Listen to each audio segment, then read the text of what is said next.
ఓలమ్మో, ఏంటి పొద్దు పొద్దునే నైటీ అవతారం ఎత్తేసావు? ఈరోజు కవర్లు ముచ్చట్లు ఏంటో. ఏంటి బావ ఏదో కవరిస్తున్నట్టున్నాడు? కొంపతీసి పందిగుడ్లా? ఊరుకోండి, పందిగుడ్లు ఎందుకైతే. సండే చికెన్ వండుకోలేదు కదా, నాకు కిరాయి ట్రిప్ అయిపోయింది. ఈ రోజైతే చికెన్ వండుతావా, చికెన్ తీసుకొస్తానని అయితే మా వారు అడిగారనమాట. తీసుకురా మరి, చికెన్ అయితే వండుతానని చెప్పాను. తీసుకొచ్చిన తర్వాత బిర్యానీ వండాలా కర్రీ వండాలని అడిగితే కర్రీ తిని చాలా రోజులు అవుతుంది, కర్రీయే వండేసే అని చెప్పారనమాట.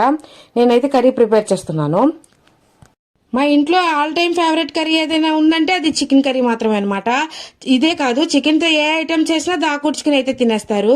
బిర్యానీ అయితే చెప్పనవసరం లేదు, నాకైతే డబుల్ ఇష్టం అనమాట. చికెన్ లవర్స్ అందరికి పోటీ పెడితే నేనే ఫస్ట్ వస్తాను అన్నట్టు, అంత ఇష్టం అన్నమాట. ఇక్కడైతే కర్రీ అంతా ఫినిష్ అయిపోయింది, ఇంకా తినేయటమే లేటు. ఇక్కడైతే మా వారు చూడండి, ఉడక ముందే కర్రీ అయితే వేసుకుని వెళ్తున్నారు. అడిగితే ఏమన్నారో మీరే వినండి. ఏం చేస్తున్నావా?